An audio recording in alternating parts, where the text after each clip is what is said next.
people who go against the government for a long time. Okay? The other example might be about the rights of conscientious objectors. So in South Korea, as a citizen in South Korea, you need to go to the army. That's a duty as a Korean citizen. But somehow, if you feel like it goes against my religious belief, you are entitled to invoke human rights, not to go to the army. But it is not allowed. You need to go to the army.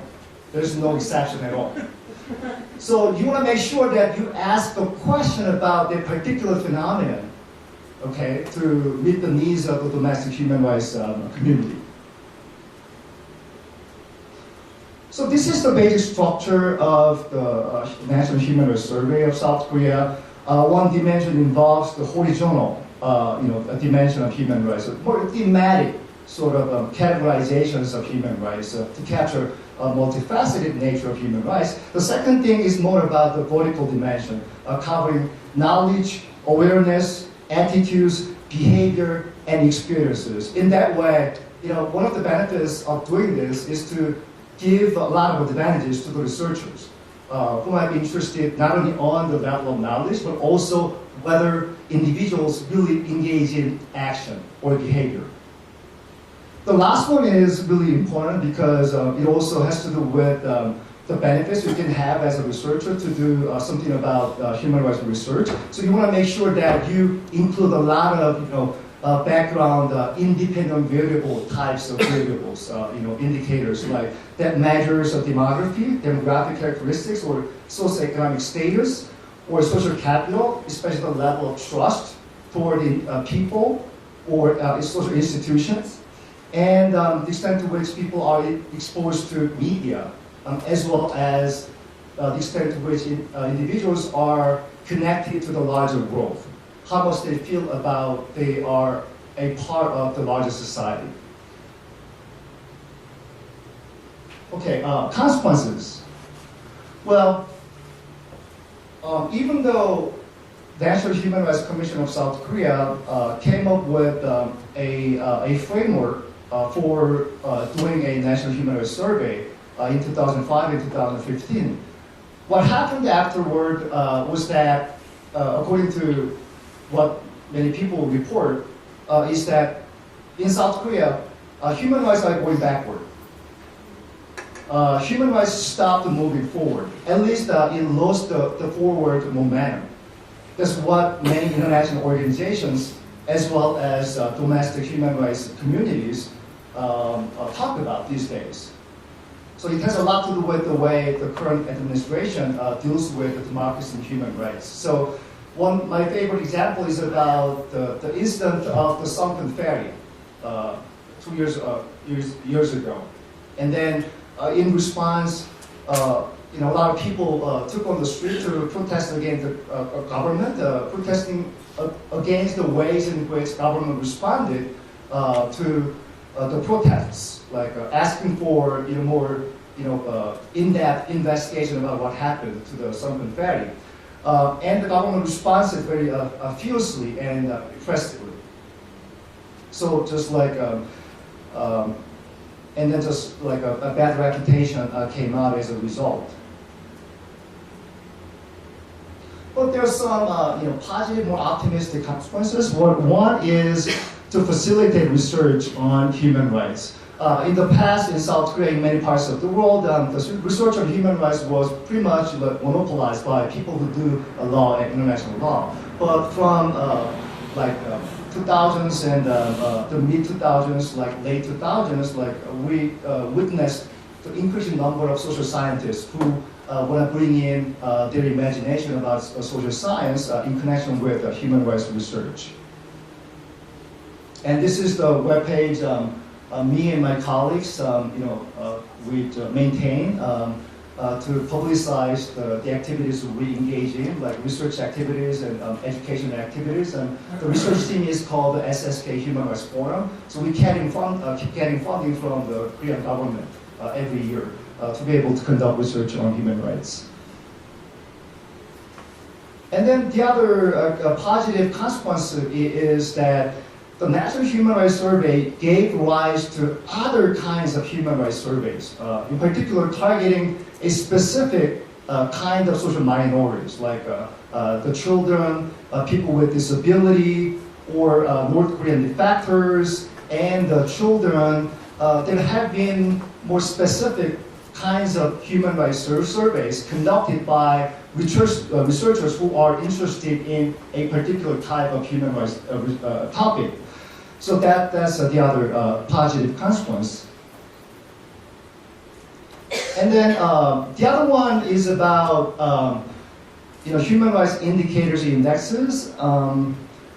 As you might know, in many countries in Europe, as well as in Canada, there are some scholars and policymakers who are interested in constructing human rights indicators and human rights indexes to come up with the framework that guide indicators and measurements, and to come up with concrete indicators to capture to what extent the human rights are respected. For example, the OHCHR, the Office of High Commissioner for Human Rights, they published a report titled Human Rights Indicators, where they provided a comprehensive framework for human rights measurements and indicators. And then likewise, the same effort was made by FRA, European Union Agency for Fundamental Rights, that is a central agency within European Union to cover human rights issues. And then similarly, the same effort was made by the Canadian Human Rights Commission to come up with the human rights indicators for the people with disabilities and women and children. Finally, I thought you might find it really interesting. As a way to follow up the National Human Rights Survey, and me and my colleagues we're trying to create what we call human rights sensitivity test. We designed for learning about what young people think about human rights, replicating all sorts of psychological tests, personality tests, sweeping Facebook. So we created something like this, like the first figure gives you an example of the questions we included in the human rights sensitivity test.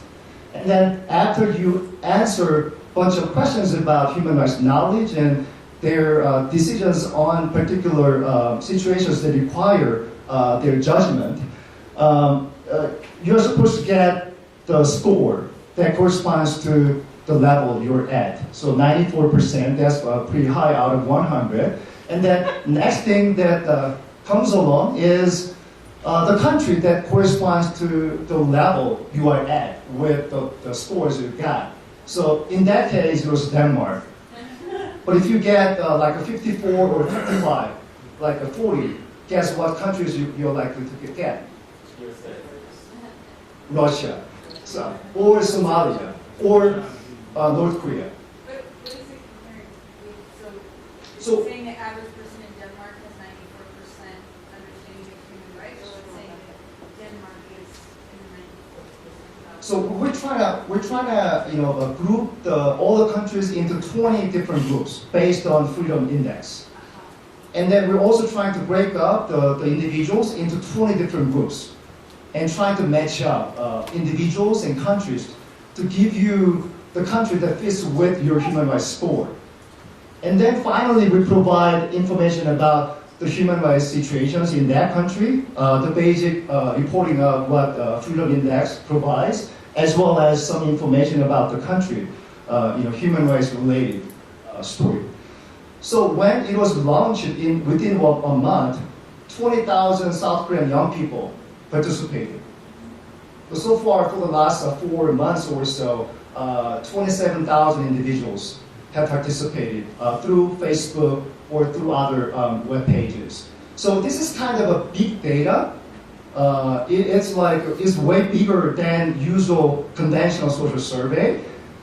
It might be like a bit biased toward young people, and then it's not based on scientific sampling, but it's a wonderful way through which we can learn about what young people think about human rights. So I treat it as a good byproduct of the ongoing efforts to do a national human rights survey, because a lot of items came from the items that appear on the National Human Rights Survey of South Korea.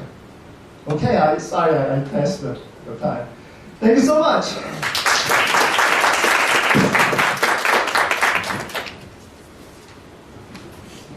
Great. And as a discussant, we have my colleague in the International Studies Division, Giovanni Mantilla. You prefer to sit down? Yes. Yeah, fine. But just let me tell the people who you are. I'll walk over to you. I feel like a reality show host or something. And Giovanni is visiting us in the International Studies Division. We're trying to nail him down permanently. And he's from Colombia, but studies, I think, in human rights, kind of from an institutional perspective, so probably a little overlap with what Courtney does, and norm diffusion. And so we've prevailed upon him to sort of respond to the presentation. Giovanni? Most importantly, he's a Minnesota PhD. That's right. Minnesota representing. Thank you, David. Thank you, Jim. Thanks for having me at the conference. And I don't often use a microphone, so I hope this is okay.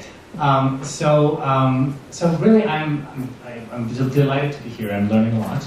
I'm a student of human rights, and especially the laws of war. And I usually mostly use historical methods. So I'm learning a lot about surveys and the benefits of surveys in terms of understanding human rights. I don't want to speak for too long because one thing that I've noticed that we've had little time to ask questions. So I'll keep my comments brief, and then hopefully we'll have time for other people to ask questions. And I realized as I was going over my notes that the comments I prepared are mostly sort of meta questions that sort of cut across the presentations, but that also invite sort of collective reflection about sort of the merits of public opinion survey research for the study of human rights. And this is all in the spirit of what Amanda this morning so nicely articulated, so the potential of surveys for IR and human rights research. And so in reading the op-ed, the Open Global Rights op-ed, it struck me that the public opinion surveys are being put to manifold uses, often quite distinct, all related to human rights, but often quite distinct. And I think this is laudable in response to the many puzzles that we have around the question of human rights, advocacy, mobilization, and change. And so some of these topics, how widespread is human rights culture in various contexts, how to ascertaining the local legitimacy and level of trust laid upon activists, what are the effects of international law and norms on individuals' attitudes toward human rights, how do we understand human rights performance evaluation and how that affects political preferences, etc. But sort of taking a step back, what I've learned the most, the main lesson that I've learned today is that really there's a real emphasis in sort of understanding public opinion in order to manage public opinion, in order to make it friendlier toward human rights. And I think that's really, really important. And I've learned a lot about this message testing, calibration, etc. But the big question that I want to raise today is sort of, okay, that's all great. But where do you go from there? How do you leverage, or how do you translate those findings about public opinion and public opinion in contexts that are friendly or less friendly toward human rights into human rights mobilization? How do you leverage that to precipitate human rights mobilization and ultimately human rights change in terms of changes of institutions, changes in policies, and ultimately changes in the behavior of the target actors? And I think that's really where most of us, what most people want to go, and I think that's the hardest question to answer, but it's one that's important to not lose sight of. So, in other words, what is the pathway between human rights? Sorry, did I do something? I'll talk about it. So, what is the pathway between human rights advocacy and a friendlier context toward human rights advocacy and successful mobilization and then effective mobilization? Sorry, thank you. So human rights change. What are the critical links? And where does survey research help us? And where does it help us less? Where does it fit in sort of the causal pathways that different IR theories and different social movement theories have laid out? Where is survey research and a friendlier public opinion a background condition for the actions of others, of more elite actions, or more strategic sort of, strategic litigation efforts, all on the pathway toward human rights change. And so that's the big question that that attacked me as I was listening to all of the presentations. So in terms of Courtney's and colleagues' work, how do you leverage that finding that there's a correlation between perceptions of human rights performance and perceptions of democracy and the precedent and the government, and how do you use it to sort of somebody put it this morning, how do you raise the political cost and how do you create human rights change? Tough question, I know, but and likewise for the other presentations. What do you do with these findings that there are certain populations that are more where the security discourse prevails in human rights, they seem less permeable to human rights discourse. What do we do with those types of findings? And then just two other questions that are also pretty big, but that I think are useful either to lay on the table for right now, for dinner, for tomorrow is, what are the possible drawbacks of public opinion surveys? Can public opinion surveys hinder human rights promotion in any way? I read a really interesting article, and I think this is why I'm asking this question. Read a really interesting article in the New Yorker this week about the effects of polling on U.S. democracy, and so some of the effects that were pointed out were positive and others quite concerning, and so the unintended consequences of polling, and then a blind spot that not in every presentation, not in every context, but generally for the study of human rights, and how do we tackle economic, social, and cultural rights, and what can public opinion research how can it help us? Again, in terms of explaining greater mobilization and then actual changes in behavior. So thank you. Thanks everyone for the great presentation. Let me say that the two discussions we've had, both colleagues of mine at CIDE, make me really proud to be here. So, no, really, thank you so much, Giovanni, and Kamina's no longer with us. Well, she's no longer here. So let me just say it's 4 o'clock. We're scheduled to end now, but I don't want to. We have the van coming at 4:15, but we can ask them to stay as long as they like. What about a free-for-all for about half an hour? What do you guys say? Was there enthusiasm? Or maybe not a free-for-all. We can take a few questions? Okay. I saw, well, we could use that as the space for the free-for-all. We could continue the free-for-all. Here's the order in which I saw people. There was Monica, then there was Amanda, then there was Dahlia. Okay? I'm sorry I will have to leave very soon, but I couldn't stop myself from saying a few words. First, on the first presentation on the relationship between democratization, democracy, and human rights, I think as the paper on Korea showed, the relationship between democracy and human rights is not always harmonious. Human rights can improve or slide down even in the most established democracies. And in terms of democratization, there's been research very clearly by Joe Power-Aker that has shown that without certain institutional reforms, in fact, democratization can worsen human rights standards, Guatemala, Brazil being the case in point. In the case of Mexico, what we had was a very peculiar democratization process that was a result, as you rightly stated, not of human rights demands, but that meant a transition from what was considered a relatively benign authoritarian regime, not a military dictatorship, or an authoritarian regime that had incurred in mass human rights violations, although there was a dirty war, but not of the scale of the human rights violations that we saw in Argentina or Chile. And I think that created a very peculiar type of transition and a very peculiar type of relationship of that democratization process with human rights. In terms of surveys following, I think the point that just been made about the use of polls and the use of surveys makes me really bring to your attention the way in which the democratization in Mexico coincided with a peak, not the beginning, but the peak of a drug security crisis. And while Mexico, like many other democracies in transition, had very clearly to come to terms with a long overdue institutional reform agenda, the reality is that very much like happened in Peru with the crisis of Shining Path, the prospects of that institutional reform agenda were basically taken away by that security crisis.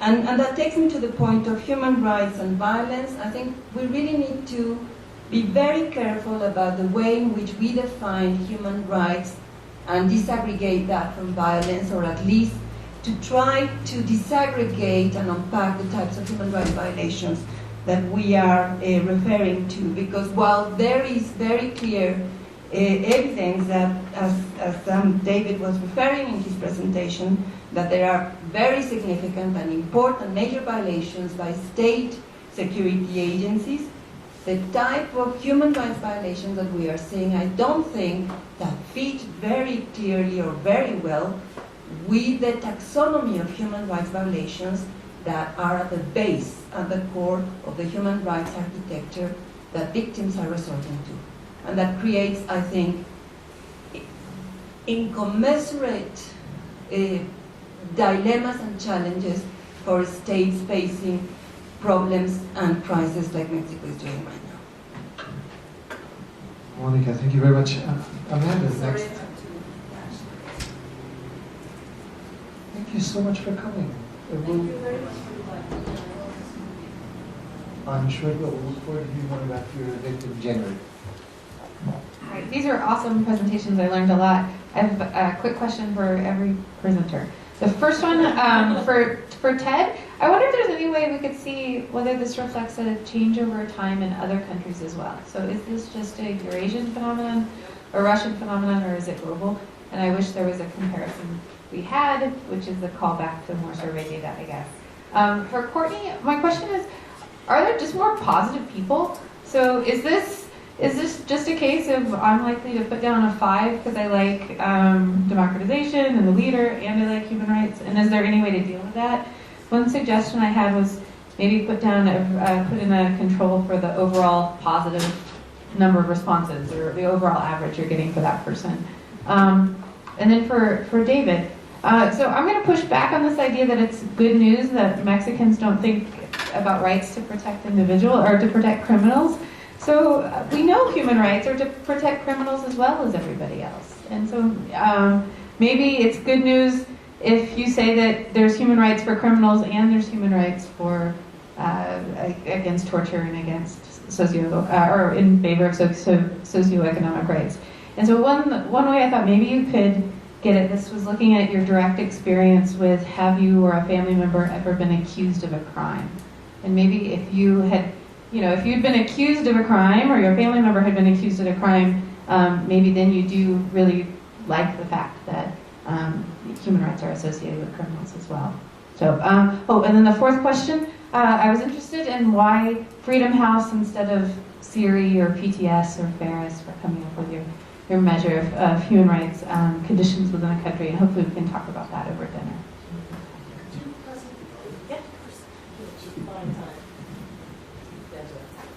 So, Michael, I have one very technical question really for you. I was just curious because you said the center that you work in, the Human Rights Center, gets a lot of its funding from the government.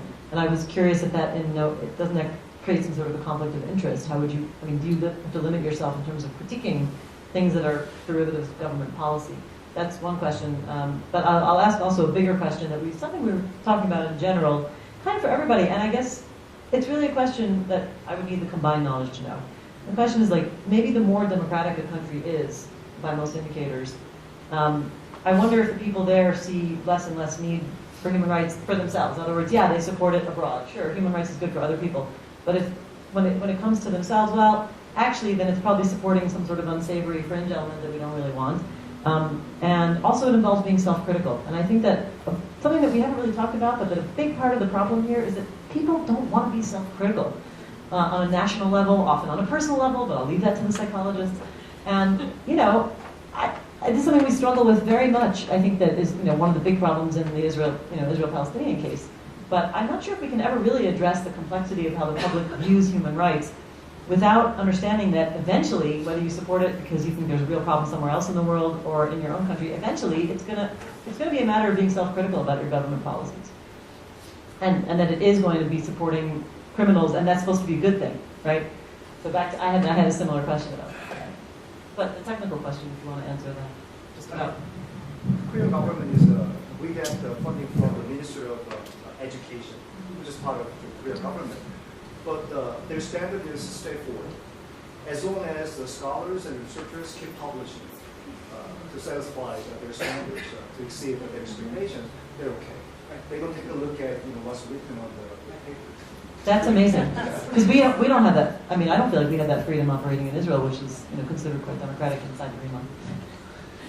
What I'd like to do before we all split, why don't we just open it up for one more question from Janice. And then just a brief round of responses. Anyone who feels moved by the spirit to respond.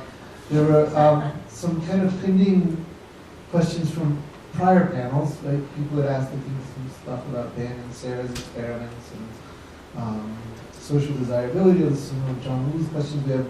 So kind of anyone who wants to respond, as long as there are not too many. No, just kidding. It does work. There you go. Okay. Thank you for everybody. I am not a survey researcher, so for me, I've learned so much, and I'm really hopeful and about the possible impact of survey research on human rights, both organizations and state behavior. So thanks to everybody. One of my questions, and specifically for David, but kind of I think it's more generally, my question's about kind of mid-level mechanisms in terms of.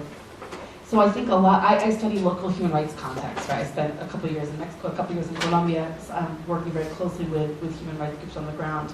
And to me, so much of the story of what's driving both state action as well as what people are thinking are very local dynamics. So David, specifically for you, the case of Israel Arzate in Chihuahua, this is a case that really pitted human rights groups against victims of crime. So this guy was convicted, probably because he was tortured, of having a role in a terrible massacre of high school students. And so this issue of whether human rights, and the human rights groups came to his defense.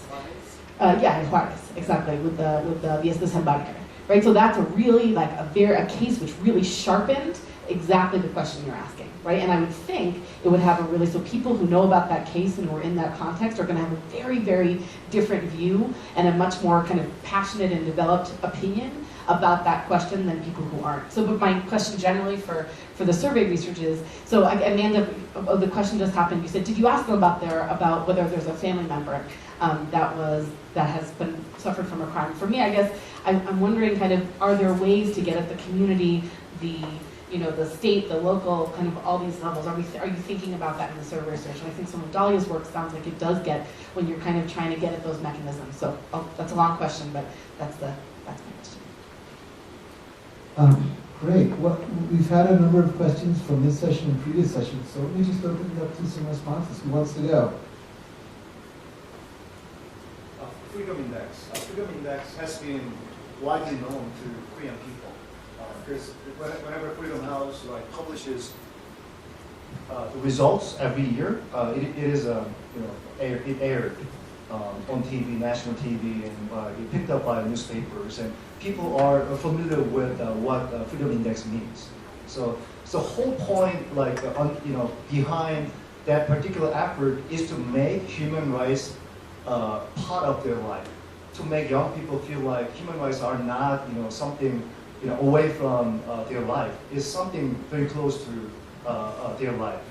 So that's my answer. Just to kind of clarify a little bit more than that, the version I disseminated in South Korea was created in Korean. Right now, I'm in the process of translating that into English. the translation has been almost completed. So right now we're looking for the